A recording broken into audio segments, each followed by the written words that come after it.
we were getting some questions. We have Tom that says, pertaining, and Tom lives out in the county as well. He's not a city viewer. He says, pertaining to the solar farm and the air park homes, according to an article in the Greeneville Sun, the air park was started in '99 and was to be 40 acres with 5 home sites. Question 1, is there now more than 5 homes, and has the acreage grown since then? Oh, well, it has. The original piece that I purchased, and I had the idea, Woody, in 1995 actually is when I had the idea. With no money, I went to the Farm Credit Services and told them I was going to raise tobacco and build an airstrip. And that's exactly what I did. It took me 5 years of raising tobacco there on that ground and working in the evenings, plowing and scraper blading, trying to make the runway and so forth. But phase 1, it was always to be in multiple phases. Right. Phase 1 was 5 lots with a grass airstrip, 2,000 feet long. And with no infrastructure, those 5 lots were carved out because they had road frontage on the Mitchell Road. Right. So, like I said, all I had at that point was a whole lot of debt and no idea that this would actually work. But I finally got it all approved, late '99 through the Planning Commission and so forth. All the engineering and surveying and approvals, all that stuff was done. And I ran a little ad in Trade to Play magazine, and within a month sold the first lot. So that became that was the beginning of right. Okay, it looks like it's something that folks would like to have, and maybe I'm not crazy after all. So once I sold 2 or 3 more of those lots, then phase 2 was on the other side, and by that time I was able to borrow a little more money and do some paving and put in infrastructure. So phase 2, I think there's about 10 lots in phase 2, and those sold quickly. And the reason was I paved the 2,000 feet. Right. And a grass strip is great for a small plane, the little tail draggers. You think of a J3 Cub or something like that. But once you pave, then now you're getting into the Cessnas and the Bonanzas and that kind of thing. And those started selling well. And Miss Ball passed away on the north end. I had looked at her land. She had 30 acres, and I bought the 30 acres from Miss Ball's heirs, and we extended the runway out to 3,000 feet and opened up phase 3. And then phase 4 up on the hill was a few more acres, and then the last phase, phase 5, was the acreage to the east of the air park. And that's all, but that's it. That's as far as it's going to go. But it's done. It is complete. Yeah. As far, okay. Yeah, now, it's complete. There are some surrounding properties that we looked at in the past, but the owners that are in there now, they really don't want it to grow anymore. There's 48 total lots. Okay. 40 are sold. Do you have to own a plane to live there? You do. Well, you don't have to own a plane, but you do have to be a private pilot. You have to be, so this is truly a pilot's community. From the very beginning. When I had the idea, Woody, I went online, and even in '95, we had, for me too, we had dial-up internet in '95. Make it 2, would you? We had dial-up internet in '95 when I had the idea, and I went on there, and I found several air park communities in South Carolina and Florida and so forth. If they had an 800 number, I would call and get a hold of that developer and start talking to him, because I was clueless. I was not a developer. I was not a real estate guy. I was none of those things, and so I had to learn everything there was to learn. All of them, to a person, said whatever you do, make sure you restrict it to pilots only, and there's a reason for that. There's a lot of horror stories with air parks where it's where they do not have that restriction, and what happens? Somebody will pass away, and then the heirs or the spouse will sell the property. Pretty soon you start getting non-pilots in there. Well, they're complaining about the noise of the planes and the fees, the runway, maintenance, and Right. There's a huge one down in North Georgia. No, it's near Jacksonville, Florida, actually. That it's an airstrip on one end of this huge complex and a golf course over here. I know where that is. Yeah, out there. That's outside of Jacksonville. Yeah, and you've got golfers and pilots. Pilots don't golf and golfers don't fly. Yeah. And so the pilots don't want to have to pay the green fees, and the golfers don't want to have to pay the maintenance of the runway, and it's just a constant battle. Yeah.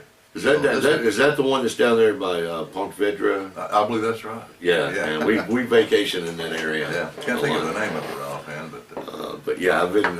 That's pretty neat the way they do that whole community down there. Right. I mean, it is a golfing community. Right. But they're flying the Tiger Woods, you know, the VJ Sings, and you know, all the top golfers in there. His next question was, when you purchased the land for the airport, was it also zoned agriculture? And if so, do you feel that a grass airport is considered agriculture any less than a solar farm? You know, that was the first thing that popped up. John Carter, the commissioner, he did not seek re-election this last time. He lives directly across the street there from the air park, and he's lived there his entire life.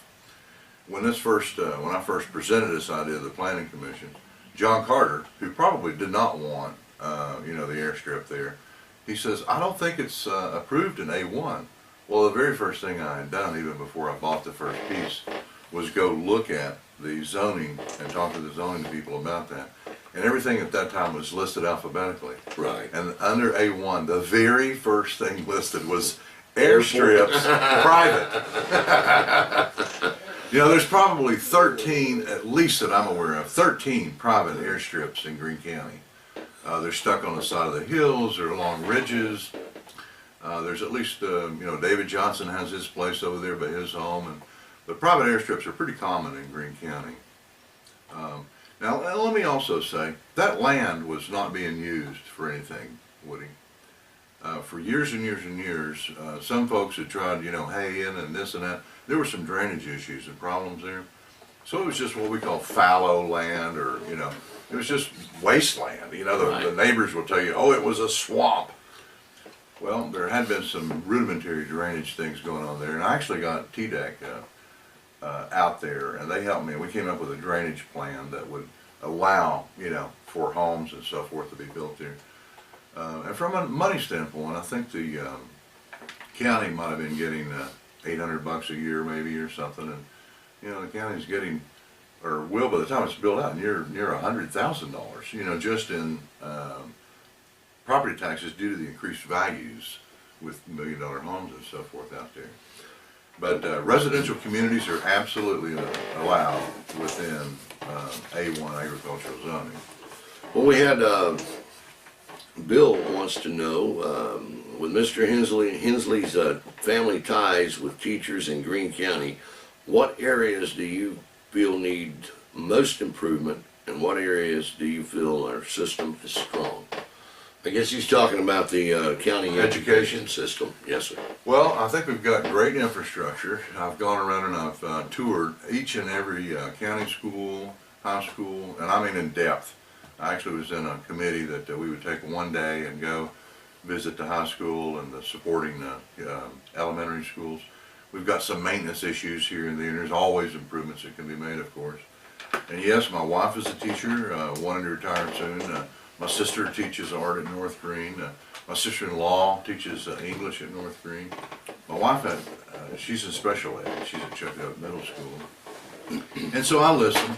You know, people say, well, you don't understand the teacher issues. And my response is, I've been sleeping. You lived with it. Yeah, I've been sleeping with a teacher for the last 28 years. Some odd years. Yeah, right. But I don't, it's not my position, of course, to be able to tell, you know, the school board, you know, you've got two governments in this county. It's just the way it's set up. You've got your county commissioners running the normal business, then you've got your school board, and that's a whole separate government, as it were. The only thing the commissioners can do is approve or disapprove of the budget, you know, that they put forth. Right.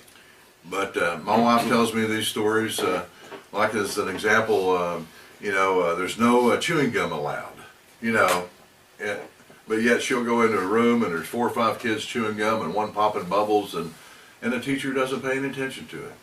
You know, or she'll tell me stories about how that, you know, during the Pledge of Allegiance, a lot of the kids talk and carry on, and you know. Oh, they still do the pledge. They still do the pledge, but it's not required. And evidently, you can carry on with your neighbor or read or, you know, chit chat back in the back room while everybody else is. I would crack down on discipline a little bit, but that's me. I'm an old fuddy-duddy, old school guy. You know, to me, when the kids are dropped off at that school, those kids are under the care and guidance of the leadership at that school. Exactly. And the parents should recognize that and allow that. If they're not able to homeschool or something, then they're abdicating their the responsibility of not raising, but educating those children. You know, and part of education, certainly, you know, reading, writing, arithmetic, all of the book sense, that's all. The 3 R's. Yeah, but it goes more than that. There's social skills, there's moral underpinnings that aren't being taught anymore, and discipline, all of those things. I mean, you could be the most well-educated person in the world, but if you didn't have discipline to get up in the morning and go do what you're supposed to do, or if you didn't have moral underpinnings, you'd be off on doing things. You'd get up and do something, but you'd be doing evil. I mean, you'd be doing the wrong thing. Or you'd be, like if you were in business without moral underpinnings, then greed could come in. You know, you could take advantage of people and all those sorts of things. Well, so I see it as a big package, but I would absolutely crack down on discipline. I've had several teachers that I've talked to, both county and city, have been saying, I think we would be better off if we just had one combined school system. There's talk about that. What do you see the pros and cons being on that? And you can start with whichever the pros or the cons. Well, right off the first, I mean, we're in a situation now that we need to be doing 15 things simultaneously. You know, I mean, it's like, well, you've got to prioritize. Yeah, we've got 15 things that need to be done right now. Right. But do you see where I'm going with that? Yeah, I mean, there's been a lot of talk about that. That's been suggested over the years, and you know, but the powers that be, you know, they want to maintain. You know, that's another thing about government entities. They want to maintain the status quo. There's job security, there's benefits, there's pensions, there's all this stuff. You know, and it gets built up over years. And then also, there is a disparity between the monies being spent in the city versus the monies being spent in the county. Not that spending money makes for a better educational system. It's where you spend it, and how you spend it. And how you spend it, exactly right. I mean, it sure seems logical. You know, a friend of mine is from Florida, and he said there's 67 counties or whatever it is in Florida, and each county has one school district. Okay, so I mean, if you're in that county, you go to the school system, which is that county provides. There's one meeting, one president, one director, one board, right. There's a lot of duplication of effort. One pile of money too. Yeah. You know. Yeah, exactly right. So you really do think that would be a good thing? I've had more from the county to say, and I have had some from the city. But some from the city don't want to be a part of the county because, and I'm like, well, look, if you do away with all of that and put one together, you may end up having one better than what you have. The city schools, but then again, you may not, and that's their argument. City folks are probably thinking it would drag them down somehow. I don't see that. You know, are we a land of equal opportunity or not? Well, we say we are. Don't we? We say we are. We say we are. But are we? I don't see it. No. I mean, if you're born and live here on this side of the line, you've got these opportunities.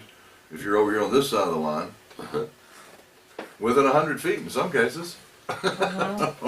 And then if you are of color and just go to the University of Virginia, and you've got, you know, these are some major issues that continue. Yeah. We're lucky. The racism we have in Greeneville and Greene County is not to the point that physical harm is coming to anyone. We are lucky in that sense. Yeah. But we have, every day, there's just a grumbling of people. And we were about 12 minutes into the conversation before someone brought this up. I'm surprised it took 12 minutes, but would love to hear his views on the new U.S. nitrogen situation. One, the pollution of the Nolichucky, 20 pounds of ammonia per day. Two, sponsorship of events in Greene County. Why are we accepting money from them? It just seems we are letting them buy their way into our community despite the harm and threat to our community. Well, let me just say this. They're here. They're not going to go away. Yes. We need to deal with it as best we can. Whether it came here legitimately or not, you know, that's history now. I'm sorry. Right. It just is. We were overwhelmed at the time, I'll say, with the lure of jobs and economic activity and all the things that we lack here in this county. The new wealth I was talking about earlier. And then after the fact, we start getting some of the details and so forth that are distasteful to my friends who are, you know, concerned about the environment. And let me just say, I don't know anybody in my life that isn't concerned about the environment. I mean, everybody that I know wants to have clean drinking water and clean air and all those things. Do you not? Absolutely. But one of the things that, now I try as best as I can to stay in the center of an issue. Mm-hmm. And number one, time and time again, not only U.S. Nitro, but other companies are as well. The communities they went in were told the same thing we're told, and yet we're like, really, we want that here? Oh, but one question, how many jobs is that going to bring? All I know is they said about 90 jobs. Okay, now, And, how many? and they said that the average salary would be about $50,000. And we go, whoa, wow, that's All right. wow. Who do we have in the county locally? Where are we going to find 80 people that want to quit their careers that are making that kind of money to go work for U.S. Nitro? I don't see where Greene County being one of the most uneducated counties in the state, where are we going to have 90 people? We don't have 90 people with those sets of skills in Greene County that don't have jobs. How do you know that? I mean, I don't know that. I don't know what skills we've got or what unemployed. All right, maybe some of the folks that drive from Greeneville over to Oak Ridge. Now Or work in Morristown, right. Kingsport, Eastman. Those would be, now I could see where that they would be enticed. Sure. I mean, just the tribal factor, Yeah. the gas, Yeah. the time. Yeah. You know, western part of Greene County, a lot of those people used to work at Inca, okay, which was a rayon, nylon, whatever. I mean, my dad, every time we'd drive down the interstate, he called it Stinka. God knows what they were doing. Right. I mean, I don't. Or what's buried, or what they did to the river, or whatever. I don't know, but that was a horrible. Now, even in light of this recent lawsuit that's been filed and we're waiting on the verdict and that, you don't see there's any way whatsoever that we're going to get U.S. nitrogen out of Greene County? No, I do not. I mean, there might be some Even modifications. if they came in back door, even if it was underhanded dealings, even all that going on, even if they're taking right-of-ways off people's property that they're not allowed to take, none of these issues are going to culminate in them having to leave. No, abandoned. there's no way. No way. It's impossible. When the judge, You've got it all the way up to the governor. Okay? I kind of feel like that was a top-down thing. And We were told we were just gonna like the take solar farm, exactly like the solar farm, top down. Forget about you little people out there in the county. Here's what we're going to do. Same thing. what It's is the your exact same idea thing. on the solar farm? Well, first of all, let me qualify myself. In 1977, in April, I sat there and listened to Jimmy Carter tell us that we were going to have to go to conservation and alternative energy forms. It's been described as he said, the moral equivalent of war. We were going to have to fight this energy thing, and we were in a horrible energy crisis. I was 24 years And old. he was laughed out. I mean, they just really laughed him out. Well, I know, but that began a career for me. I was 24 years old, looking for direction in my life. Honest to God, 8 o'clock the next morning, I called Congressman Quillen's office. heard what the president said on the phone last night. I would like to be a soldier and help fight this war. They mailed me a knee-high stack of congressional studies, information from companies that were doing some little solar things, passive solar, active solar. I got an education, and then a friend from high school, Maurice Yates, he had gone on to Atlanta and was an architect, and he helped me with some things. And within 2 months, I was a dealer for a little company out of Warrenton, Virginia, and I bought 2 little solar water heating systems and installed one in my home, and then had the other one for display. I went around to contractors' meetings or little shows at the mall or whatever I could do to show. Like a vacuum cleaner salesman. Taking a vacuum cleaner around. Yeah, let me tell you what the sun can do for you. But I'm an all-in guy.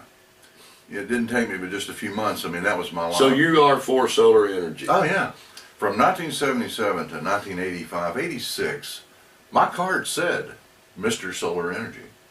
In 78, I was on the founding board of the Tennessee Solar Energy Association, a statewide group of professors and activists, you know, and we would go to TVA and solicit their activity. See, Jimmy Carter actually came down and met with TVA. Chairman Dave Freeman was chairman at that time, and I was there. And Jimmy Carter challenged TVA to be the solar showcase of the nation. I've got the coffee cup. How do we get that? How do we get TVA to be what Jimmy Carter? Well, this is an extension of it. This is TVA. Right. Okay. TVA put out a solicitation for proposals for solar farms, and this company out of Charlotte responded. And the way they responded was to start contacting large landowners through which high power transmission lines pass. Because it's a power production plant. Is really, I mean, it's solar powered, but it's an electrical. It's a power plant. It's not burning coal, and it sends the energy through just from the sun, without the coal, without stripping the earth, without any other damage. Right. You're right. And it meters the electricity that it sells directly to TVA. They've got a contract with TVA. They've negotiated a contract So with now, TVA. why haven't you become a millionaire? I'm going to go back to your story. Why haven't you become a millionaire off solar power by now? He has. He just hadn't told anybody. You were Mr. Solar Power in Mr. 1985. What happened between 19... It Because- seems to me like you would have been on the forefront of technology. Yeah. You'd be sitting pretty. Yeah. We'd all have solar panels on our house. Yeah. What happened? It's fake. I learned it. It's fake. What is fake? The use of solar. Why is it fake? There's a whole bunch of reasons, man. I mean, I spent 8 years, and I'm telling you, what I ended up with is a whole bunch of debt. And then the reason I say it's fake is it can't survive economically without massive subsidies from the public treasury. Your tax dollars, Right, my right. tax dollars, concessions from everybody But wouldn't to it- force it into the marketplace. It's not a natural thing. It's economically, it's not. But you have so many people that have the money that are putting the solar But there's panels more in. to it. Well, let me ask you It this. only produces when the sun shines, okay? And just keep that in mind. It's not making a dime. It's not doing anything now, obviously, okay? Which means, when you think about it, the sun doesn't always shine. Same problem with the wind. The wind doesn't always blow. Which means you have to always have all of the power production capabilities, all of the transmission. You have to have the water. You've got to have nuclear plants and coal plants. You've got to have everything in place. Now all the time. there is one city that has gone green. I'm not going to say solar because they're not totally solar, but they have no nuclear. They have gone green. That's Burlington, Vermont. Yeah. They are the city to study because they've already gone through all the little nuances like what you're talking about now. The article that I read, they don't do it all. Some of it is waves in the ocean and wind and solar, but there is no coal, it's no carbon footprint. It is they are green, and the reason the article came out is because they are actually producing more electricity than the city is using. Well, that's cool. And your argument to that would be, yeah, they might be doing that, but the taxpayers are footing the bill for that green. Well, yeah, they talk about, well, see, technology. the electric company in Burlington merged in that. Now, that's what's gonna, you know, I've been thinking about going and talking to Greeneville Light and Power. I'm interested in knowing what their plans are for 10 years from now, 15 years from now, kind of like what we're doing. They don't, with they that, don't have any meeting. plans. Well, see, we've got a, TVA, you got 160 power distributors. TVA is the power producer. And so it's TVA, I mean, so we've got lakes, you know, and the lakes and the hydro is great, you know, because they can, see, here's the thing, your nuclear plants and your coal plants, they have to be either on or off. right, You don't like throttle them up and throttle them down, and to me, because your load is like this every day. right, I mean, the sun comes out and it turns to 90 degrees and everybody turns on their air conditioners. Right. Or whatever. The sun goes down and it kind of cools off a little bit and then the factory's shut down for the night. And I mean, you know, or everybody gets up and jumps in the shower and everybody's electric water heaters turn on. And I mean, you know, the load and load management is a huge job for TV. They have to look at the weather and different seasonal patterns and all these things. But they keep the nuclear humming, because that's like a base load. right. There's a base. Because even though it's going like this, it never gets down below this. You Yeah, with me? yeah.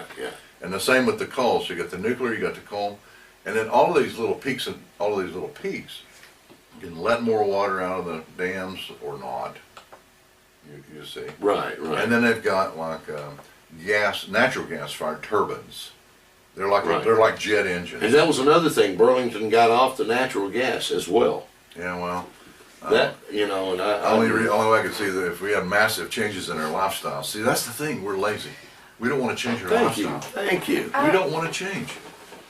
About the solar, back to the solar farm issue, because I think from what I've read that you've posted online, you seem to be very knowledgeable about this issue. What is the motivation for putting solar panels on the property next to the air park if there's no purpose in it? Why is somebody trying to do it? Who's making money from that? The landowner. Okay, and so if a landowner can earn money off doing that, why would they not? You're saying that there's not any money in it, basically, or that it's not. There's money in it. But Okay, it's so made up explain money. to It's me fake that. money. Okay, Funny explain money. that. Funny money. Explain that point to me. Wall please, Street. because It's Wall Street. It's big business and big government. Okay, it's big government with the program and big government that's going to take tax dollars to be able to offer. And then it's big investors. The solar company, I asked them, I said, who will own this system? It's privately owned. It's not a public utility. Private. I said, who's going to own it? And right there in the meeting, he said it's going to be bankers and big, insurance executives and, your one percenters, okay? Your one percenters are looking for things that they can do with their money. You can't just put your money on deposit. It's not earning any interest. Right. So what can you do with it?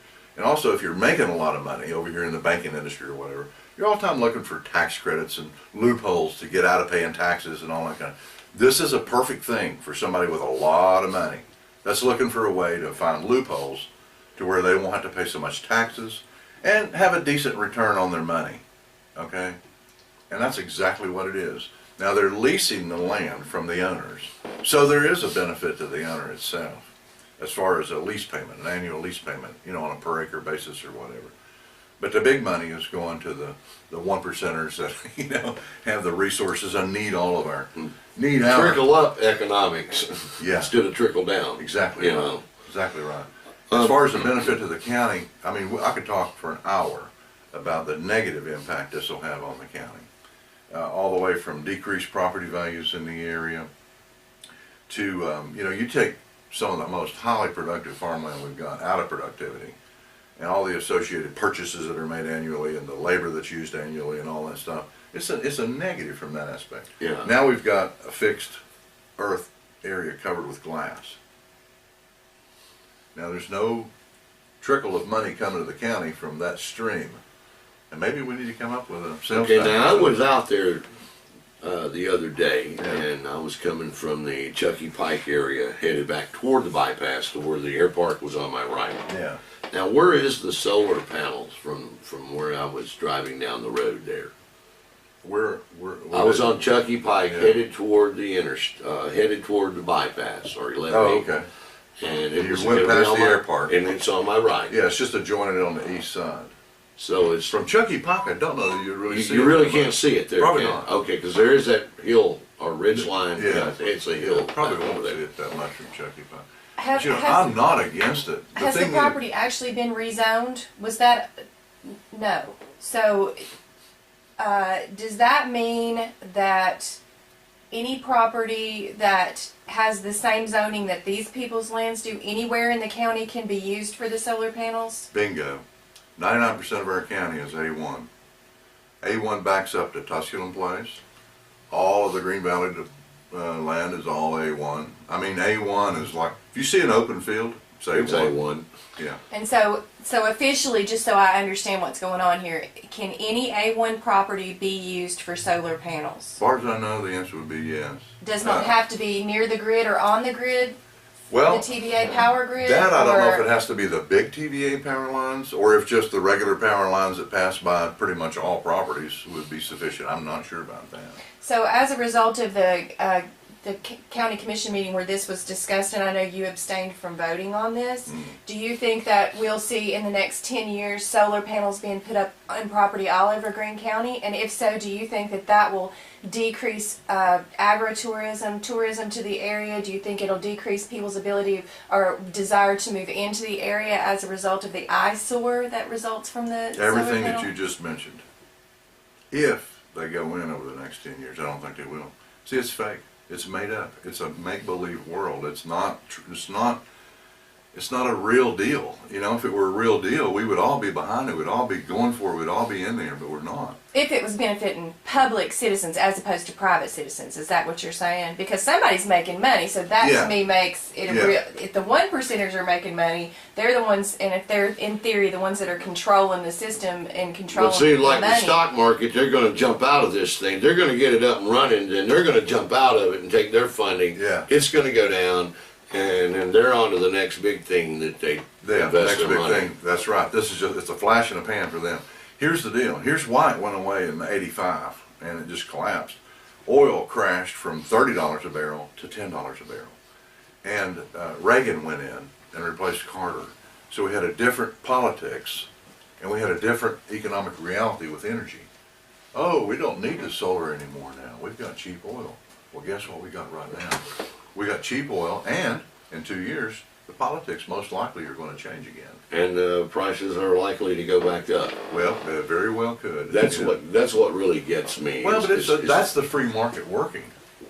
well, when you're set up, they're darn near set up on like a monopoly. I don't- Like the I don't see insurance that. business. I mean, you and I could go up in Bailiffton and drill and frack up here and start pumping gas and making money right now. If we had the money to. If we had the money to go do that. Right. I mean, there's thousands of privately owned wells and distributors, and it's not a monopoly. Where do you stand on the Keystone Pipeline? Should have built it a long time ago. Look at all the deadly train wrecks we've been having trying to import it down in here with, on trains, horrible accidents. And it's all about the money, honey. Everything is. It is. Everything is. Warren Buffett makes huge profits off the railways Oh yeah. shipping that oil. And they're going to ship it. I mean, it's going to go somehow, Yeah. So it's going by rail now. That's pretty dangerous. But yeah, we should have built that year. Well, now we have a bill that's saying your idea on getting Greene County budget under control financially, and do you see anything that Greeneville is doing to be successful financially that might help the county improve financially? Well, I don't really keep up with what Greeneville's doing that much. Well, see, this morning I told him, I said, look, Yeah. he's a county know. commissioner, and there's some And nuances my he's plate letting is us full. know. I mean, as a real estate broker, and let me say, the sun is shining on the real estate business right now. Yeah. If you want to talk about solar power, once we get that extra hour of daylight, Yes. and once it warms up a little bit, people start getting out and doing their gardens, and they start looking at homes, and that's a stimulation. If you want to talk about the sun, Spring, today is the first day of spring. and it does it's just like with everything in nature, it's Yeah. that rebirthing. We all come alive, Yeah. and we all Right. and then this is the time that my business starts picking up. Right. Everything. And Everything. so- There's a lot of excitement going on. I think it's pretty clear from your stance on the solar power that you're against it. You think it's, sort of something that's made up. So we have number one, we have it's an eyesore. Number two, we have it's only money made for the 1%.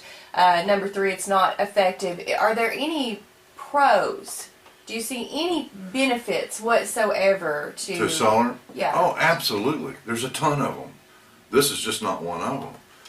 But I'm not anti-solar. I mean, if we were going to have solar farms, I can drive you about 20 minutes to some beautiful areas of our county that would be absolutely ideal. Ideal. The northern part of the county is sparsely populated, okay, and I'm talking about the interstate Bailiff and the hills over through there. It's what we call shaly hills. You've got an inch of soil on top of shale. It takes 5 acres to graze a horse, and you've got all those power lines coming out of the power plant over at Rogersville. They actually come across the mountain and then split and go in 3 ways. So we've got a lot of properties with big power lines on them. I'm just saying there's great places for it if we're going to have it, if it works. But no, when it comes to individuals making your individual decision, there are things that you can do and things that folks out there can do right now, that would be great as far as taking advantage of what the sun has to offer. Now, a lot of it has to do with how they designed their home when they had it built. Mm-hmm. Most of us buy homes that are already built. We don't have a whole big choice in that. But even so, you can take advantage of like your southern exposure to a high degree. If you don't mind spending the money, and I hate to say it, there are tax credits available. But I'm against that sort of thing. You're a county commissioner. You should have known these solar panels were coming in. What happened there? What went wrong? We kind of know with U.S. Nitrogen that the Greene County Partnership was doing some behind the door dealing. Uh-huh. This is a piece of property located right next to your development. What happened that the public was unaware that the solar panels were being put there until there was somebody in the second stage of development out there making sure there were no artifacts and endangered species? More than anything, that's what's got everybody so upset, right there. Here's the deal. Now, as a representative, and full disclosure, I do have some lots for sale out there, which would be negatively affected, and I've said that. We're aware of that, yeah. Is that one of the reasons you stayed away from that vote? Yes, absolutely. I have a conflict of interest. There's even some that would argue that I shouldn't even talk about it. Well, you have a right as a citizen to talk about it. I have a right as a citizen, plus as a representative. I have 107 citizens who have signed a petition against it. And you got to speak for that 107. Yes, and I only have 2 citizens who are for it out there, and it's the 2 landowners. Right. So my job is to speak for the 107, and that's what I'm doing. But what went wrong? What happened? Here's the deal, and this is all kind of pieced together a little bit. But a year ago, this group came to our Board of Zoning, inspector down there and said, we're thinking about doing this, and they had a tax map, and could we do this out there in A1? And he's like, I don't know, I better check. And so he checked with the county attorney. County attorney said, it appears that you can.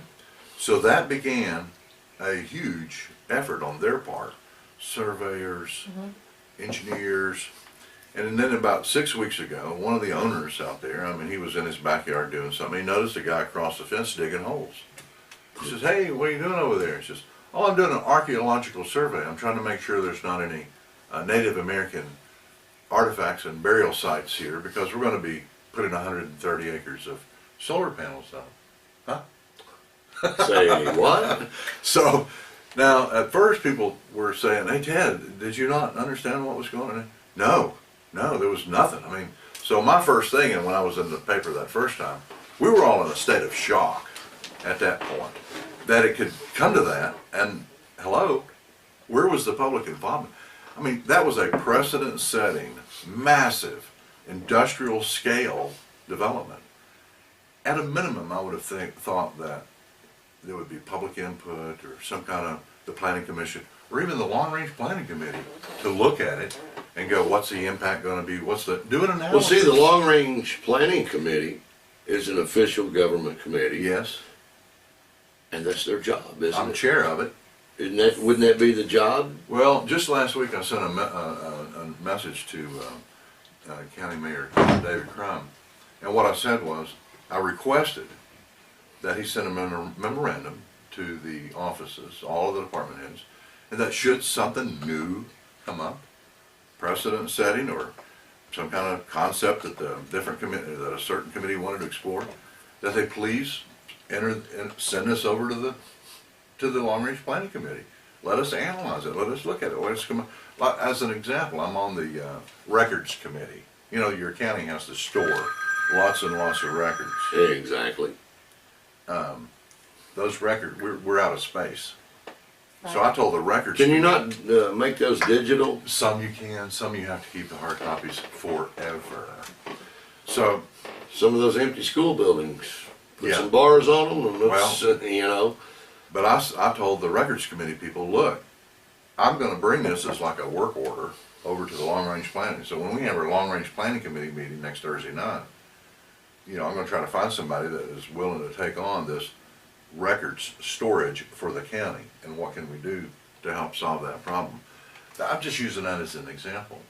But it just makes sense to me that we need to have involvement, community involvement. When something that large is gonna affect the entire community, there needs to So be community tell me involvement. again how the community, how this, the people that were, that put the solar panels in, they came to whom to get permission to do so? Just the property owner and the county attorney were the only two things that they had. This is a piece of private property. It's zoned for the solar panels technically. Well, And there's There's no an problem argument. there, so they can do whatever they want to, and it shouldn't.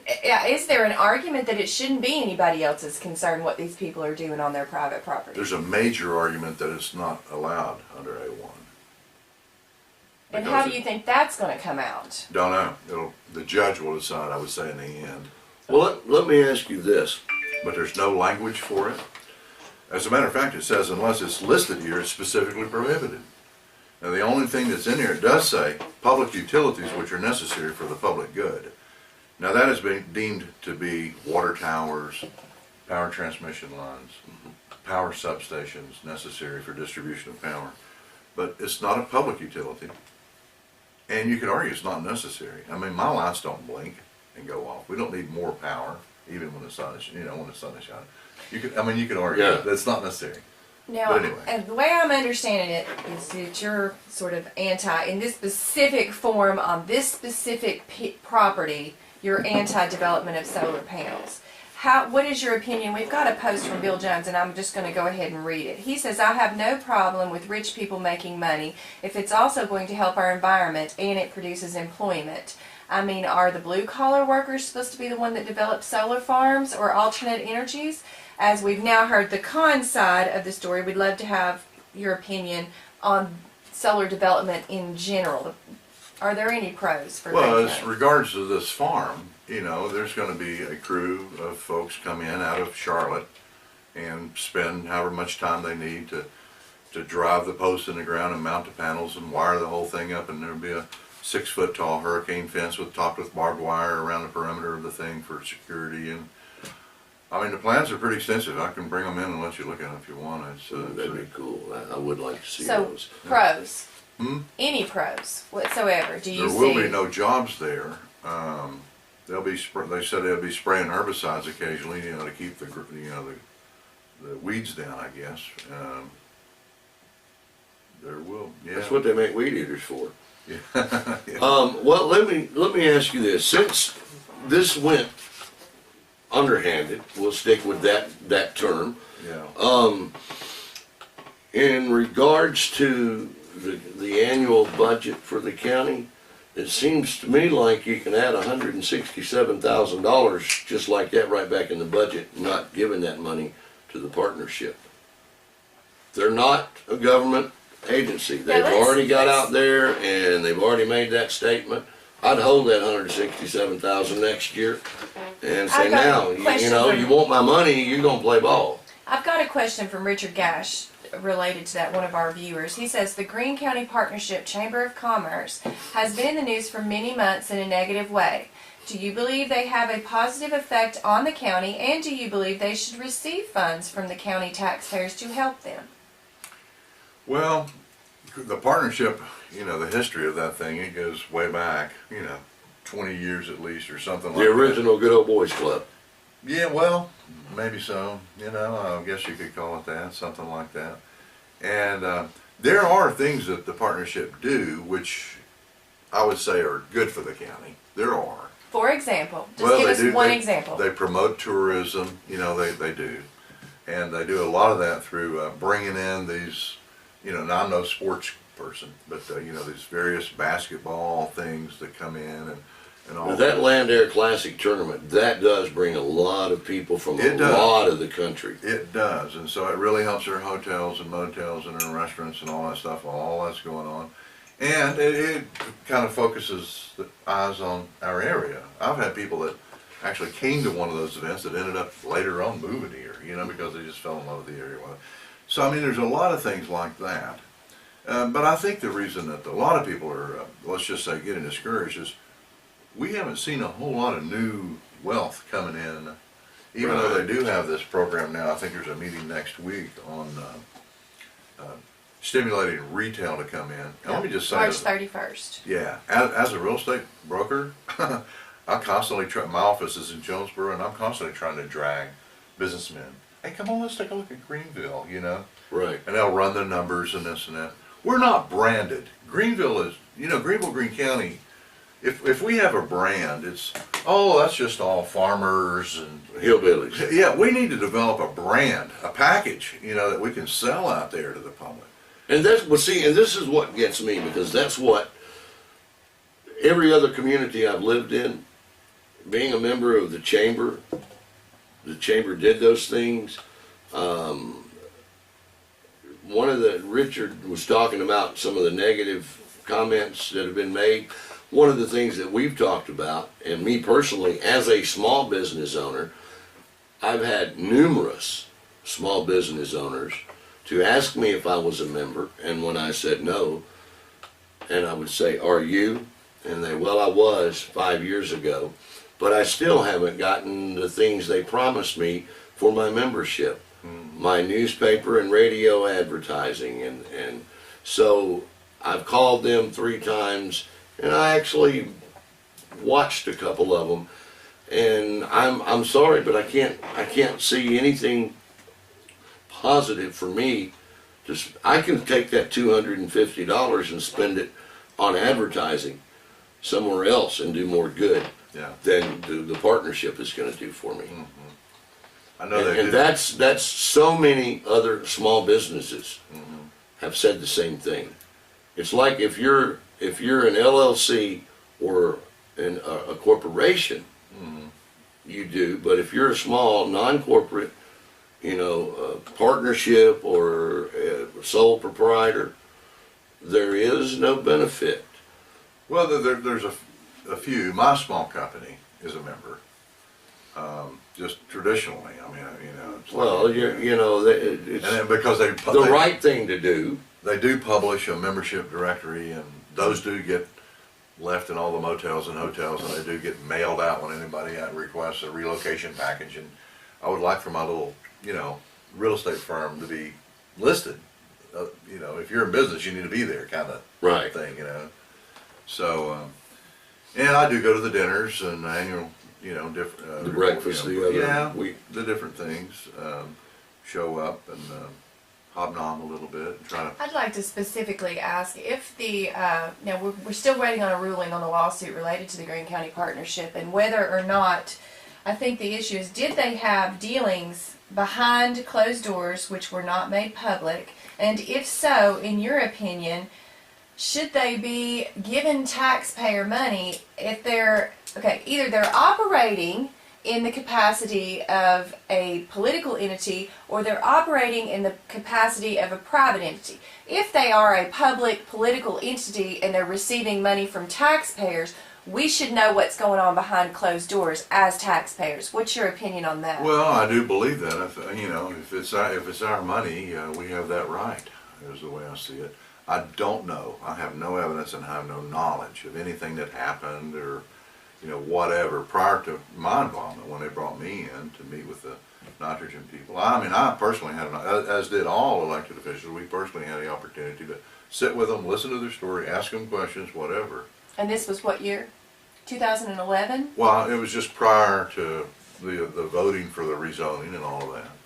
And there were no red flags at all that were raised in that, at that opportunity? There were no red flags raised, oh, new US Nitrogen? Or did you feel like you personally and the people that you were around were actually representing the taxpayers and doing the right thing with US Nitrogen?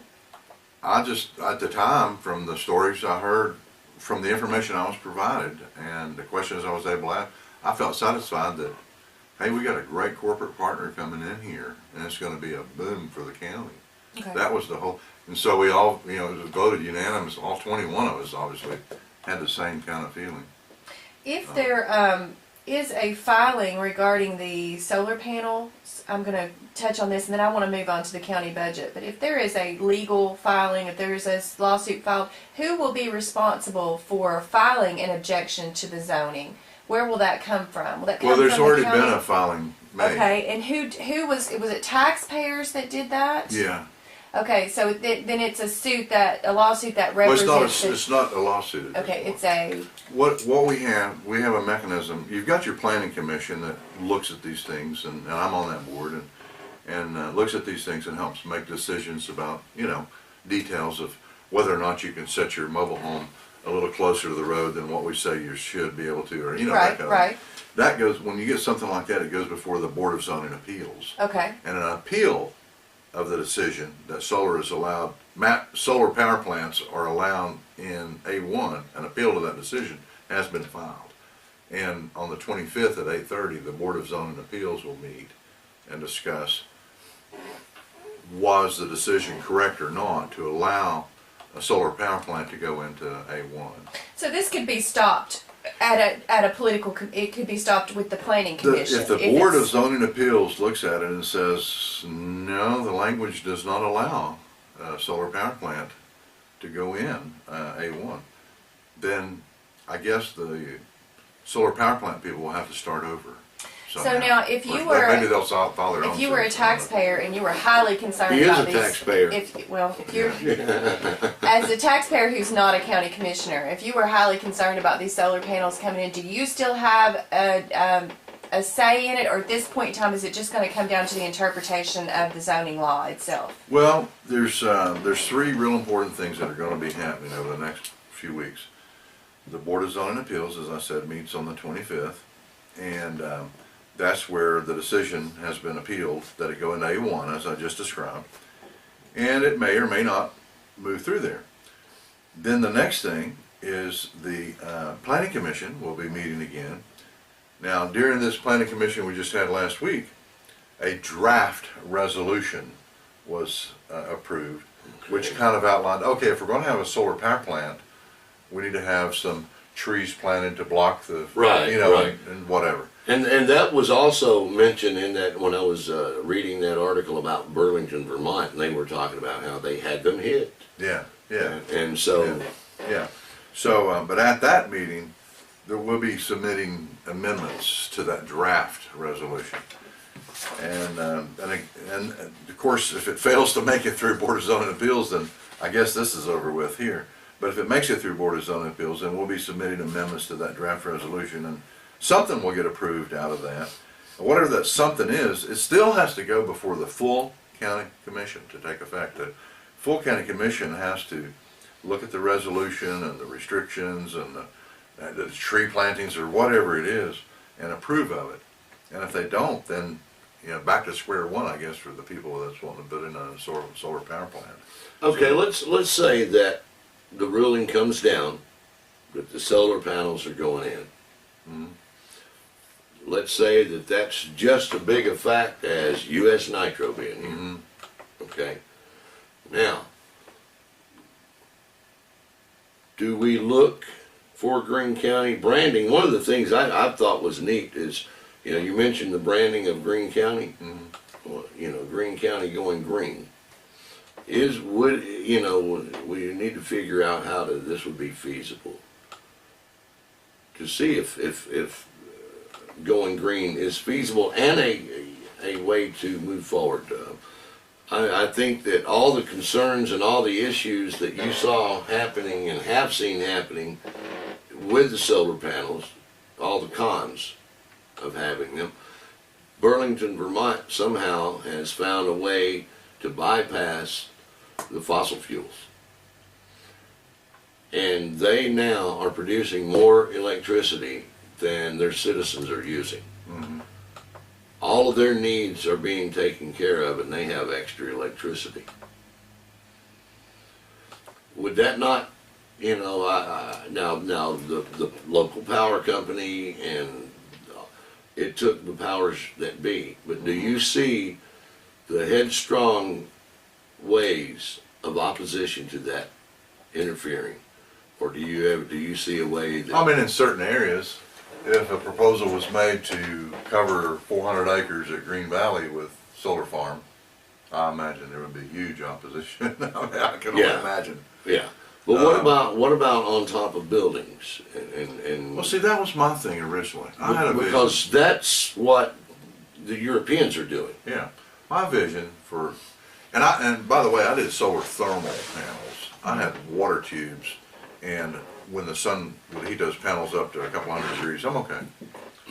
I would circulate water and then store the water in insulated tanks. Okay, you don't have a way of storing on a big scale like that. Small scales, you have batteries or whatever. But what I visualized for the photovoltaic panels, which produce electricity directly from the sunlight, I thought of all the unused areas we have. And yeah, rooftops. When you start thinking about, let's just think about Walmart for a moment. You've got acres of a rooftop there. But more than that, because you might interfere with drainage on the rooftop or other mechanical equipment up there, what about the parking lot?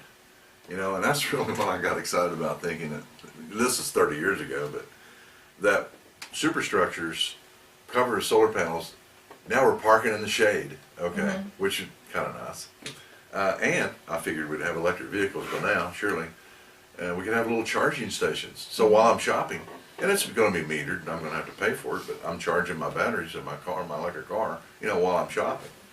I mean, how cool would that be?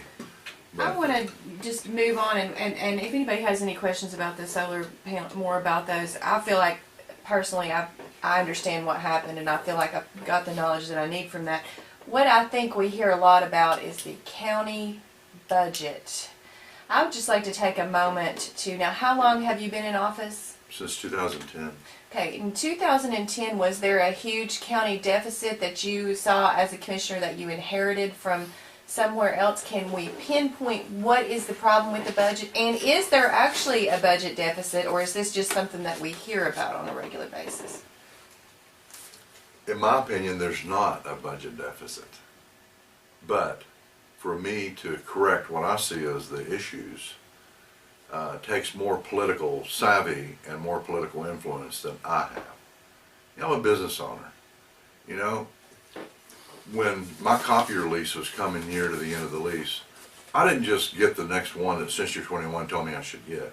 I put out proposals to all the copier people, and I evaluated. They came in. I said, I like that. If you can cut it another 10%, we can talk. I mean, that kind of thing. It's not like that in government. I'm a capitalist when it comes to monitoring the money I spend and trying to make it fairly the fees that we charge, for the services we provide. And that's a pure capitalistic mindset. I'm providing a service. It's the land of the fee. It's not the land of the free. I'm sorry. Yeah. They've been lying to you all these years. Oh yeah. It is the land of the fees. Yes. But government is not capitalistic in nature. It is socialistic in nature. Right. And so I'm sitting there as a capitalist, and there's a few other capitalist-minded people sitting there, but the majority of them are socialists. And I'm not saying that's not derogatory, but I'm just saying the mindset of someone who's always worked for the government, as an example, which a lot of them have, is that government is good and more government would be better, and the taxpayers just need to give us what we need to do whatever it is that we think we want to do. I mean, if I could wave my wand, I would go to department to department, but that's not possible because you've got elected heads of the various departments. Now I can look at their expenditures and all that stuff, and it's just like, as an example, we don't zero-based budget. Next year's budget, all the same line items and all the same amounts carry forward. Really? I mean, every single line item is going to be the same, if not more. if we went to zero at the end of the year with everybody's budgets, and then they had to bring back the line items and justify all of those expenses, I think it would look a lot different. I just think it would. Well, see, now this is where one of the things that a couple of stories that we've covered, and I want to try to understand and be fair to whoever or whatever the situation is, but there's an issue with Greene County not paying the airport authority some money that it owes. There's the tipping fees issues with the city, and then we had in 2012 we had a property tax increase because we needed X amount of dollars. The county needed X amount of dollars, and then they put on an extra 2% or whatever on top of that. With that extra 2%, that money's not there. You know, nothing is. 2 and 2 is not equaling 4 from the appearance, and with these things. And you know, how did they get? My understanding on the deal with the airport is this was going on. They were not paying that long before you became a commissioner. Am I correct on that one? Yeah. Well, there's been a little. Well, something like $30,000 that the county contributed toward the airport every year, but has not for the last 2 or 3 years. I didn't get in there and advocate for it or fight for it because, number one, I'm a pilot and people would perceive that as being a oh, who's just trying to pat it, don't pug it, you know, right. Whatever people, you know, believe. But well, especially around here, I've noticed that, yeah. As far as the county owing, you know, if the county does make, and if the county has an obligation that it's agreed to, and in that case, in writing, that it would, you know, support, then it needs to continue fulfilling its obligation. Now, I understand with the tipping fees, that was more of a handshake and gentleman's agreement. But, well, you know. I want to go back to the airport. Okay. Yeah. Now, just let me see if I've got this straight. Thank you. What, in this specific instance with the airport, what has happened is Greeneville and Greene County own the airport. Jointly owned. There was some grant funding that was applied for. Now, to me, this is not a controversial issue. We own the airport. We're responsible for maintaining the airport. We got a grant, a substantial grant, a substantial amount of money to improve the airport. Right. That money is not coming out of the taxpayer's pocket.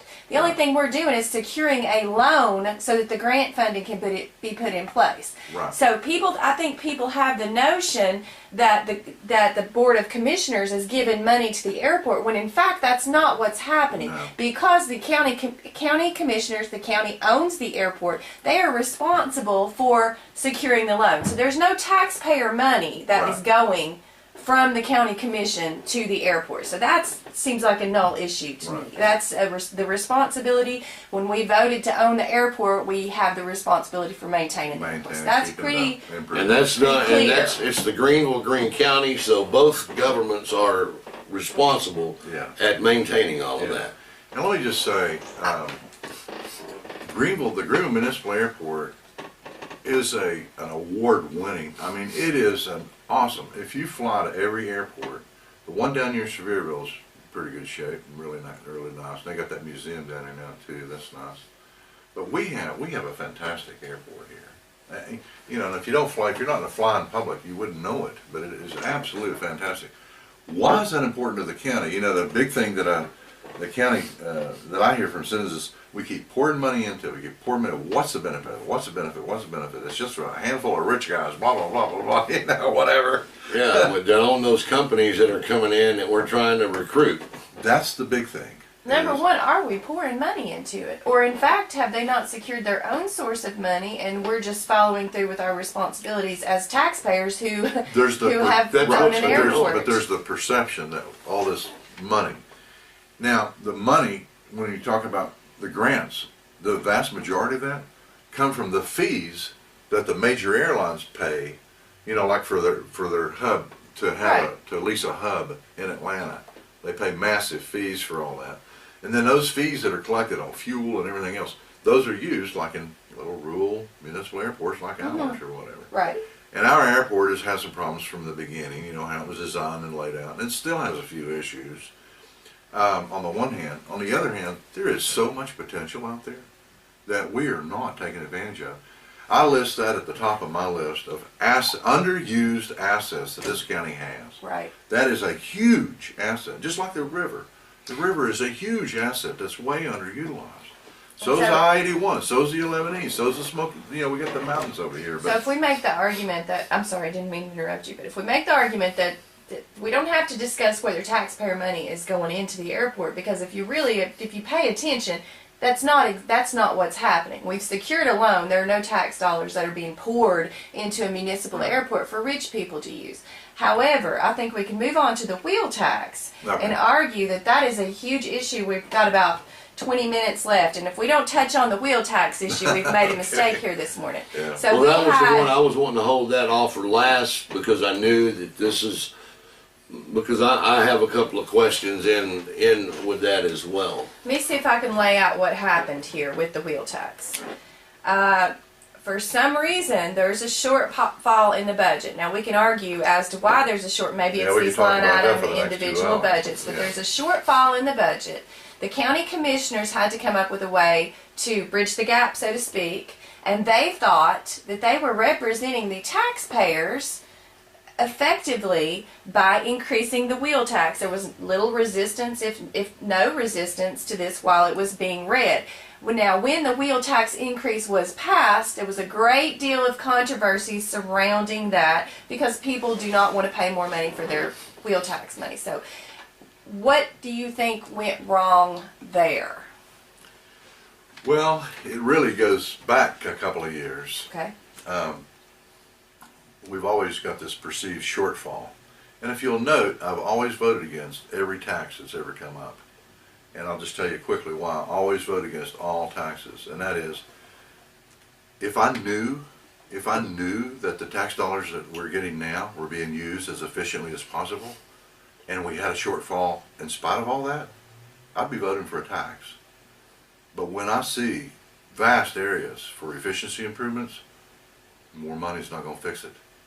Throw more money at it, guess what? Bigger problem. They're going to spend it, we got a bigger problem, guess what that leads to? We need more money. Now that's the conservative mindset, which I have. But let's fix it first. Well, that's fiscally conservative. Absolutely. Is what all that is. That's a just basic. Well, it's like one of the things that I've been saying on the show here is I referred back to several years ago when I needed to borrow $500 from my dad. And I had to sit down and explain to my dad where I screwed up, why I screwed up, how I screwed up, how I'm going to fix it. But more importantly, how am I going to pay him back Right, before he would give me that? right. Me as a taxpayer, I'm like, oh, time out. Yeah. Now, if Ted Hensley says we got something going on here, then it ain't me being a moderate Yeah, with liberal views. Right. This is just, right. and that's what I've been trying to stress to the people, that they should be feeling the same way. Right. And I would like to know, before you, number one, let's go back only 3 years or 2.5 years ago, there was a property tax increase with the extra money for the, and where is it? You needed 10% and you took 12, or what? That's just an example. But where did we spend it? Where's the receipt? That's what always works. Where's the receipt? When I take my taxes to my accountant and I'm saying, oh, I have $18,000 worth of expenses for the last 6 months. Well, where are the receipts to back that up? Right. If you want me to put that And in the there. expenses are easy to see. All we got to do is look at the county department head. According to you, the issue falls within each department in the line item budget. So these, if I understand you correctly, the reason why we have a deficit shortage is because each individual departments need to edit their budgets accordingly. Absolutely. Okay. So what I want to know is, how did we get to the point where we've allowed these departments to run away with their budgets? And so where is We had several years of good times. People were building, everybody's homes were appreciating rapidly in value, and money was rolling in, and we just kind of got on this, oh, we need to build an asphalt plant, we need to do this, we need to Right. do that, blah, blah, blah, blah, blah, blah. Well, the music stopped in October of '08. okay, right, It just- right, for it's- everybody, it right, stopped. economically across the board. That happened in the United It States. So, stopped. right, Only the budgets were still going forward, and the mindset was still going forward. What do you mean we don't have the money coming in? I don't understand. I still need my money. If I don't get my money in my department, I'm going to sue the commission and blah, blah, blah, blah. right. So status quo, maintain your little fiefdom and move forward. But no, we've got part-time people earning full-time benefits. I mean, we've got non-essential personnel driving cars, county-owned cars with credit cards and different things that are going on that if the general public knew it, they'd be even more disgusted, you know, when they go in and pay their tax bill. But back to the wheel tax. You will recall there was a public referendum a couple of years ago for a wheel tax. Do you remember that? That was, I do not. that was after the No, no, it was before the property tax. Before the property Yes, tax went in, that's right. there was a referendum and the public voted it down. And I'm going to tell you, sitting here right now, I actually voted for it, personally. You know, as a citizen, I voted for it. Because I felt like, you know, our wheel tax is kind of low, and that would, what I was looking at they were wanting to do with the money kind of made some sense to me, and I felt like that everybody would be in, you know what I'm saying, and not just the property owners. Right. I personally voted for it, but it got, the referendum was voted down. It failed. Well, then the commission came back and put the property tax on. Then when they started talking about a wheel tax again, okay, I'm like, whoa, We've already done this. We've already been down that road. The citizens have already said no to that. And that was just the last administration here, locally. Yes. So they tried to push it through two different ways. And there was really a two approach. I think it's confusing to most people, but that we were trying to push it in two different directions. Right. One direction would have pushed it to Nashville, to where we wouldn't even have to have the public Right. approve of it. It would come from the But states. Steve Sutherland and Jeremy Faison said they would not carry the bill. And there was some got mad. I can't believe they won't carry the bill for us. Had they agreed to carry the bill, we could have implemented the wheel tax without the public. Backdoor policy. Yes. Right. And Which so, I never. That again, that's your elite, top down. Government knows best. Whatever. right. I voted against But that. instead it came to a vote. Came to a vote. 17 commissioners voted for the wheel tax. 3 voted against it. I'm assuming you're one of the ones that voted I against did. it. The public had already spoken. Okay. So, I mean, I represent the public, not me when I'm up there. right. Does that make sense? Yeah, no, I And you represent yourself when you go As into the it should voting be. booth. Yes. You know, and that's I'm the not way voting it for should everybody be. else. I'm voting for me. Exactly. So then we still haven't touched on why do we need the wheel tax to begin with? That's just because, is it because the government was bloated and these It depends on who you talk. It departments are depends on who you bloated? talk to. If you talk to me, it's we're not using efficiently the funds we have now to not have to have additional funds to come in. Whereas if you talk to others, oh, we need the extra money for this program and this program. We're short here and we're short there and blah blah blah. It's kind of like buying craft beer at champagne prices. Yeah. You know, I mean, it's we're spending too much for Yeah.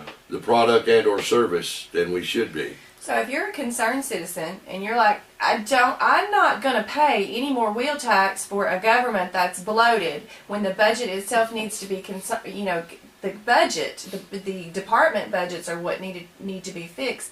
How do you go about getting involved in that process so that your voice is heard? What would you do as a concerned citizen, apart from standing up and reading a letter saying, I really don't appreciate you increasing taxes? Let me just what tell can you. you do I'll tell you. to fix the problem? The greatest disappointment to me, out of my near 5 years now, the greatest disappointment is the lack of public involvement. I mean, it blows my mind. I cannot believe it. Guess how many phone calls I average a month? Average. 5. 1. Guess what that phone call is? I don't want no solar farm. there's a cow loose on my property, can you help me make sure he gets? My neighbor's dog barks all night. Is there anything y'all can do about that? That's all they care about. Neighbor up the road, when he mows the yard, he blows the grass out in the road, and I think it's a hazard to have wet grass in the road. And besides that, he gets on my truck. Can y'all do something about that? See, I think the issue, okay, we're We sitting here have this some morning. serious. I'm interviewing I you. believe When I'll you figure it out. leave, I need to be able to tell people what to do to fix the problem. Well, number one. Because I think people Pull your are head out of the frustrated. sand. They don't know how, they don't think they have a voice, first of all. Second of all, they don't know how to make their voice heard. I think the average person has just given up on the system. You know, and all that, you can't tell them, oh, they're going to do whatever they want to do anyway, oh, blah, blah, blah. You know? Right. And they're busy, you know, because in our lives we're busy. We got our career, we got our family, we got our church, we got our civic clubs, we got our hobbies, we got our, you know, we got, oh my God, we got you know, whatever it is. Kids basketball game. American Idol, for goodness sakes. 2-hour special. I mean, you know. Oh yeah, You that's know, right. Woody Tonight's and the I- finale. I can't Here, show up. we constantly entertain these complaints, and I don't know, other than what I do personally, which is attend the county commission meeting and attend. That's huge. I wouldn't Huge. know what to do though to help shape policy for the future. Even though I have attended many meetings now and taken many notes. So what I want from you as a county commissioner, I want you to tell me what to tell people when they come to me and complain about these bloated issues, these bloated The budgetary county issues. is made up of 7 districts. Each district has 3 commissioners. And I'll bet you those people complaining, you can ask them, do you know who your 3 commissioners are? They have no idea. They won't know. Go online to the county website somewhere. Find out who your 3 commissioners are. The phone numbers are there. Call them for God's sakes and say, look, I live out here in Raytown. And here's what I've got. I've got an issue with this. Do you mind if I just talk to you about this for a moment? And they'll listen. If they don't, they're not doing their job. No. I listen. I don't care if the guy wants to talk. I've had people talk for an hour Well, the mayor. about the fact that the dumpsters aren't open until 10 o'clock now every day. You know, they're 10 till 6, 5 days a week. And that was a big change for a few people that were used to dropping it off on the way to work or whatever. Right. And one lady had to talk for an hour about that, and I let her. And I know that it helped her to be able to bend my ear. Now, there's not a thing I could do about it, because, I mean, you know, that was all we got, that was one of our cost-saving things we did. But call them and just say, and don't just scream and go on and curse or nothing, but just, do you mind if I talk to you about this issue that's before us right here, having to do with X, Y, Z? What are specifics, issues, or items that you have been involved with, been a part of, helped proceed that have benefited the county in the 5 years? What are the 3 biggest accomplishments that you've been able? I mean, I understand what you have to deal with, and see, I'm kind of in the same place that Mary is. We're trying to figure out what can be done, who can we count on to be there to help.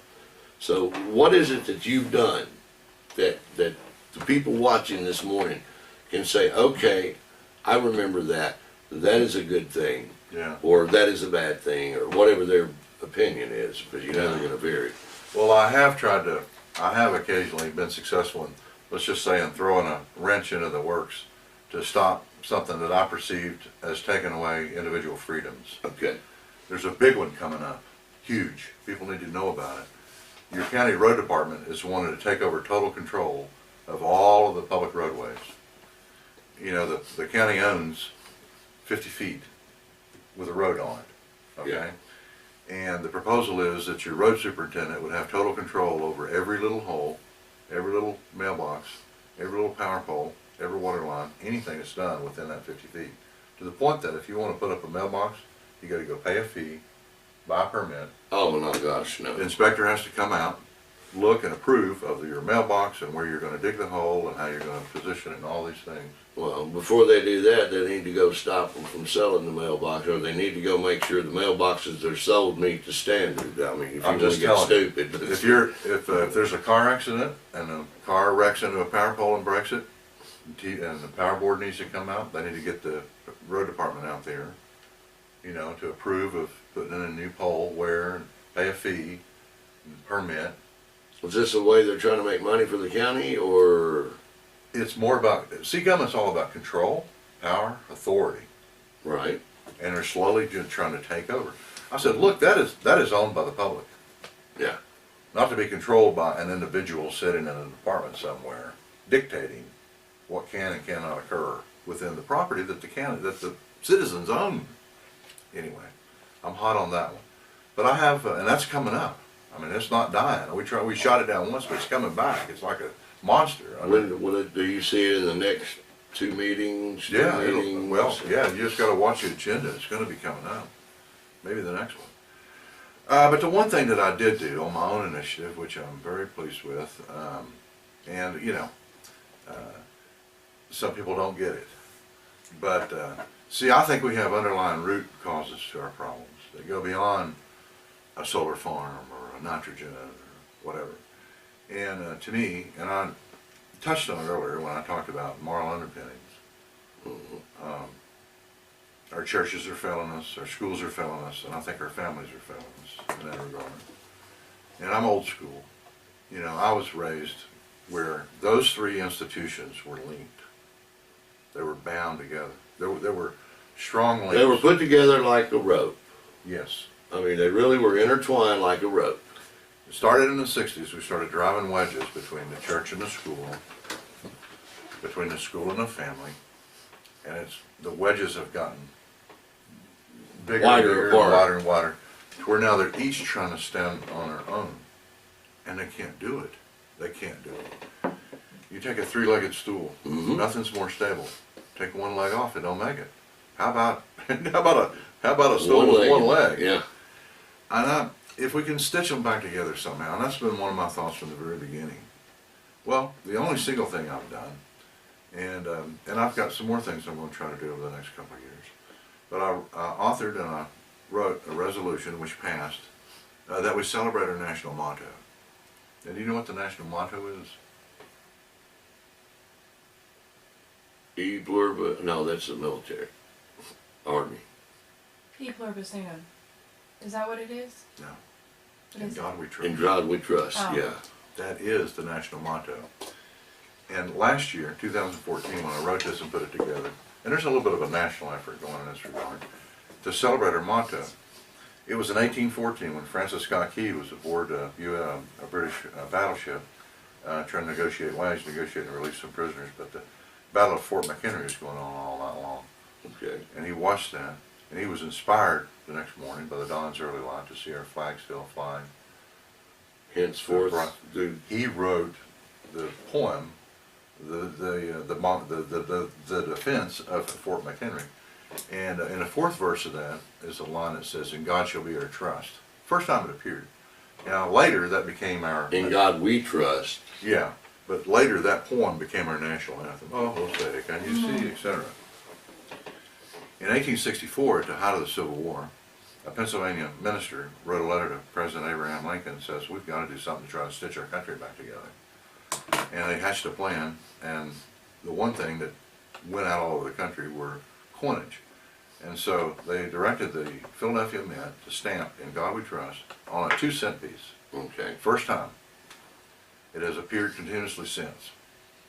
1956, at the height of the Cold War, that's back when we were fighting the godless communists before they took over the country here. At the height of that war, Congress passed and President Dwight Eisenhower signed into law that our national motto is "In God We Trust." So last year, 2014, it was the 200th year since Francis Scott Key had written the poem, and it was the 150th year since Abraham Lincoln directed the Mint to put it on our coinage. So it's kind of a big year, you know, as far as the national motto. And not many people are aware. And I ask people, you know what your motto is? And I get all kinds of answers, just like I did there. Anyway, the resolution was that without using public money or public employees, that this motto be celebrated by putting it up in all of our classrooms and in all of our public gathering places. Well, I had a banner made. I can show you one. I've got one in the car. It's large and heavy duty. And in celebration of our national motto, "In God We Trust," and then it's got these bullet points that I just described for educational purposes. I started a group called Keepers of the Motto.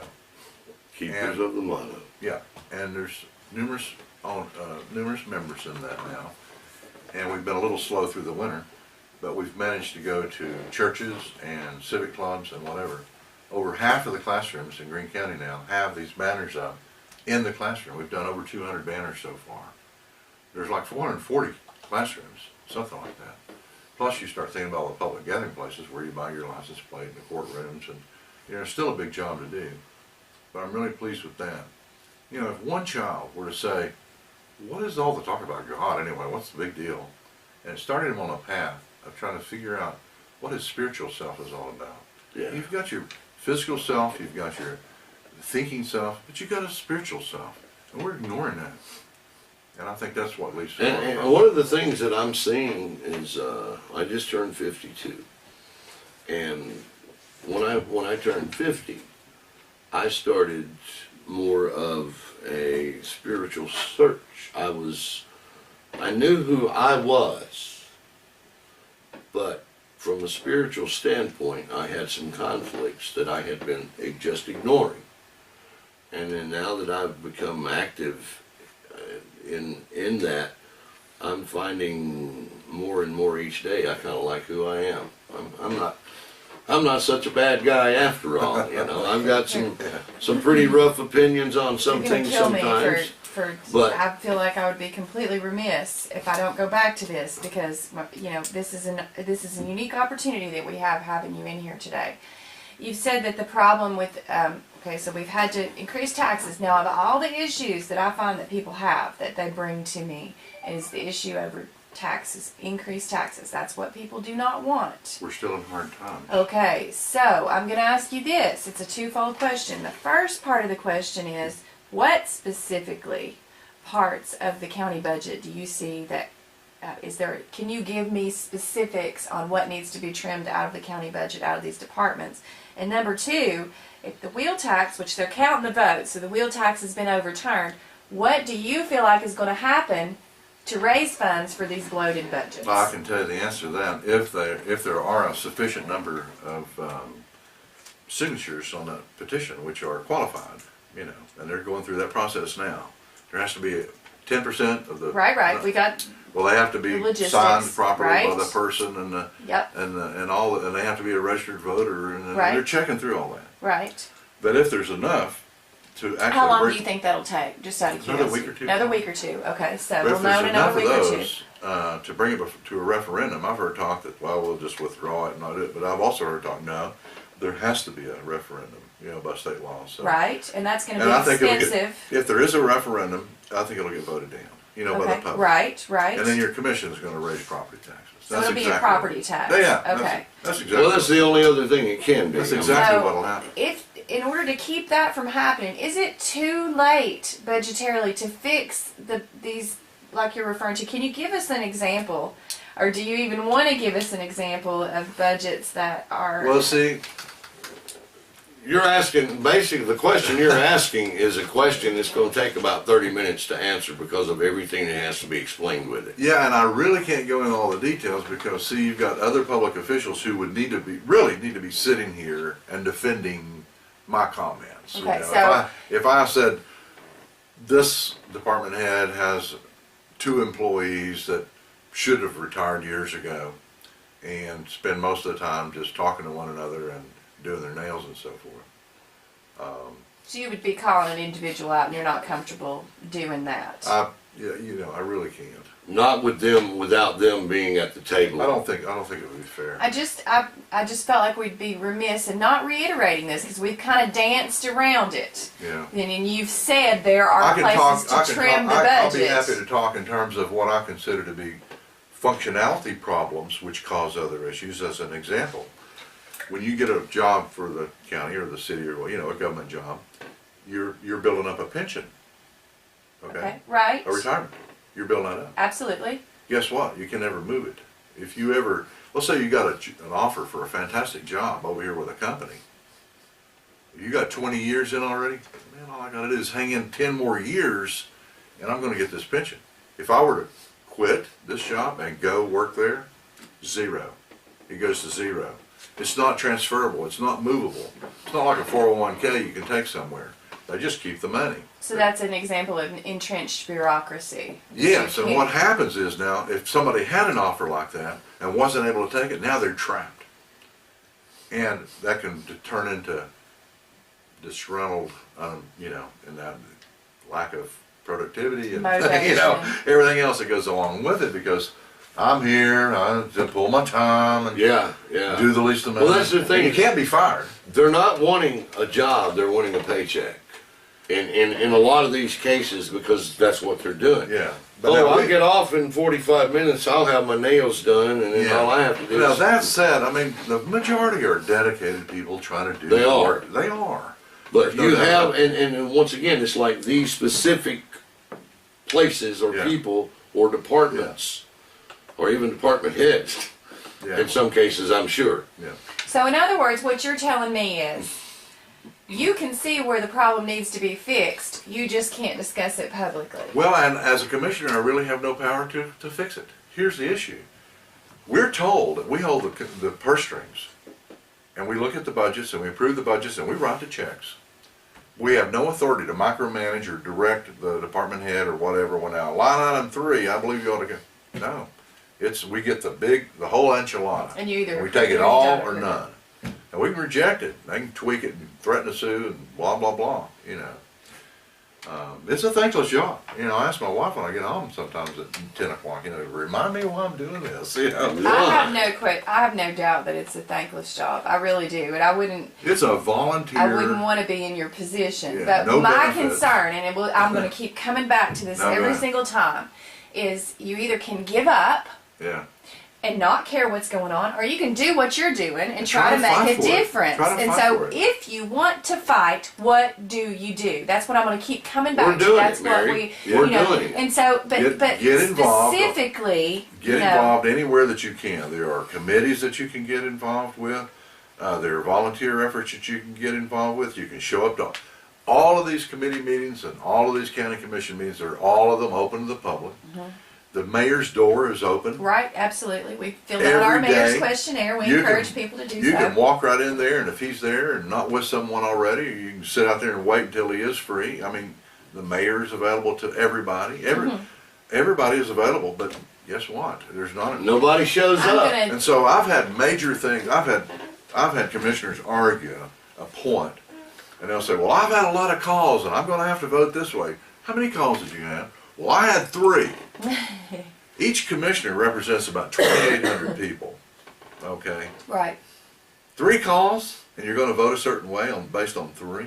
Right, and that's proven to be ineffective. Yeah. The I know, wheel, that's... the wheel tax is a perfect example of that, because do believe that the county commissioners thought that they were representing the taxpayers. However, it turned out that the taxpayers had not made their voice Not clear. a single soul called me and talked about I'm will gonna tax ask all you- through that discussion. Right. I'm going to ask you a final Oh. wrap-up question, Yeah. because I know we're at the 10 o'clock hour and I'm holding you a little bit late here. But since you are on the Long Range Planning Commissioner, you are the head of the Long Range Planning Commission, and we have discussed one of the ways to improve Greeneville and Greene County is to bring more people here, bring people in for tourism, bring people in to move here. What do you see, apart from farmers and hillbillies, as the brand for Greeneville, Tennessee, Greene County, Tennessee being? How would you brand this county? Have you had, just, if you could just brand us however you wanted Yeah. to, how would you? Well, there's a lot of things that we could do in the short term that wouldn't cost a lot of money that could make a huge difference in the long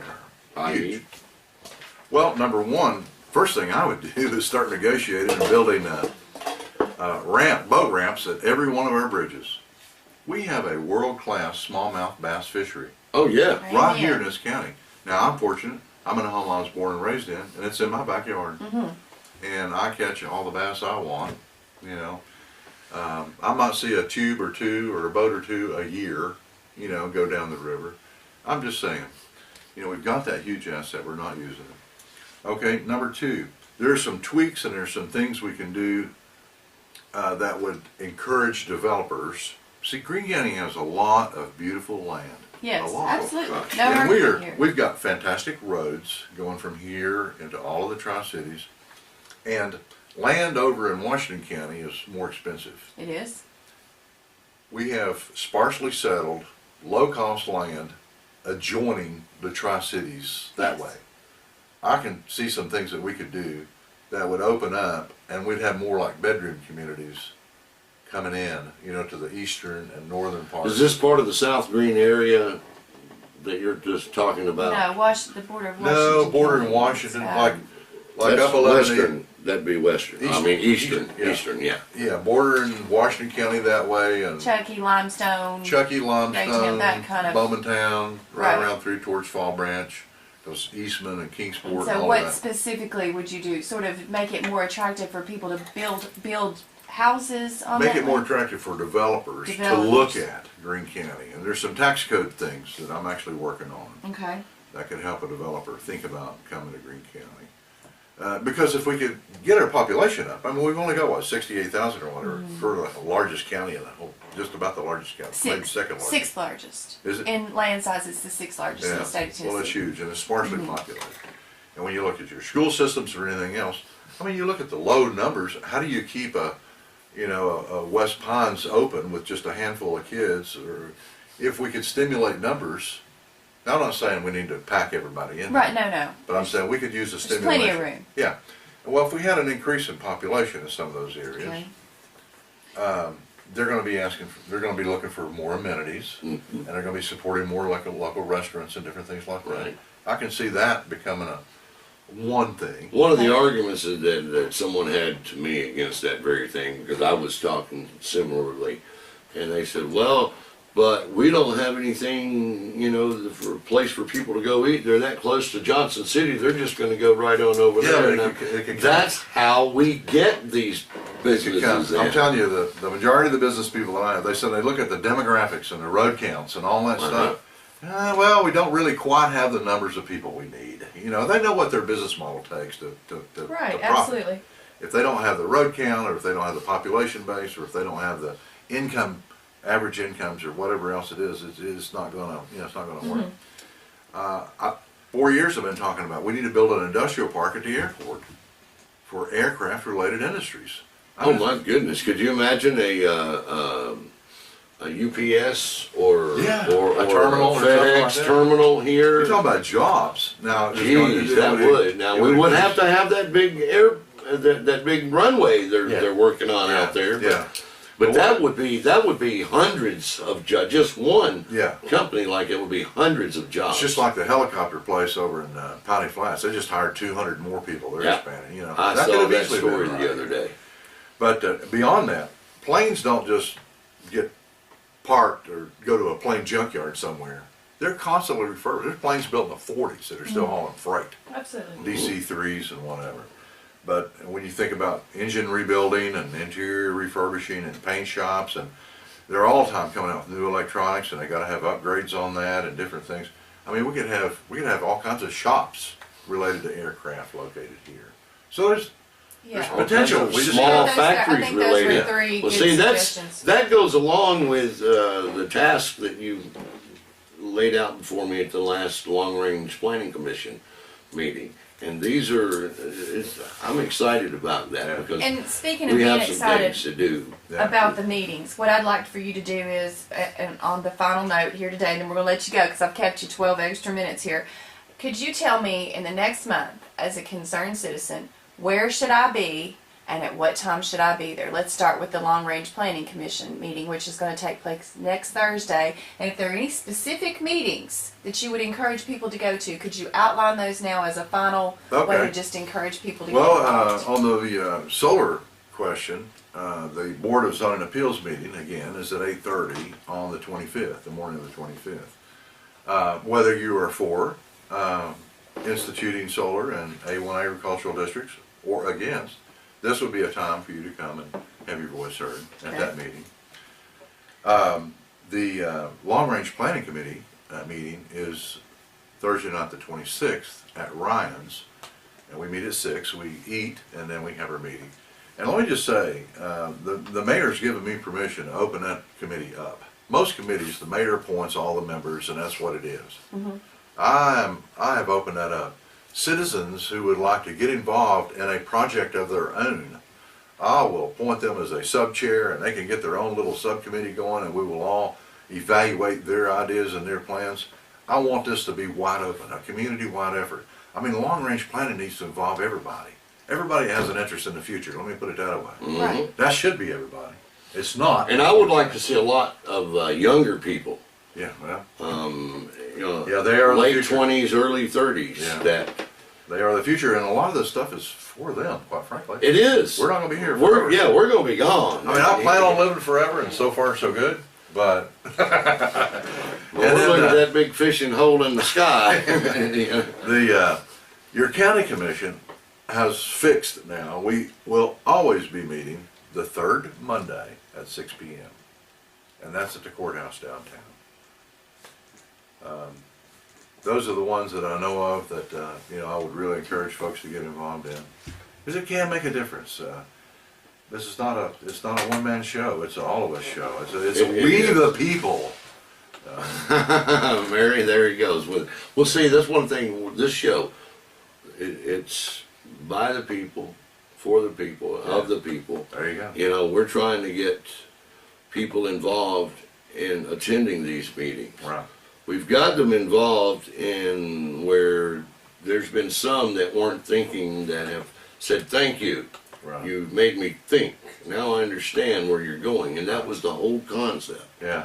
And we're, answering Mary's question, we are doing the things, you want to be, okay, you don't have to start your own TV show on the internet, but you can participate in the one that is there. Sure. There's so many things, and we hope to have you back many times in the Yeah. future. Well, I appreciate that. And we thank you very much for taking the time to come in and be with us. And folks, thanks so much for all the questions. I hope we got most of them, Mary. All right, that's a thumbs up. That's a good. Yeah. Have a great weekend. We will not be back until Tuesday, and it will not be it'll be Mary and her guests Tuesday and Wednesday, and I'll be back on Thursday. Very good. Thank you. Have a great weekend. Be careful.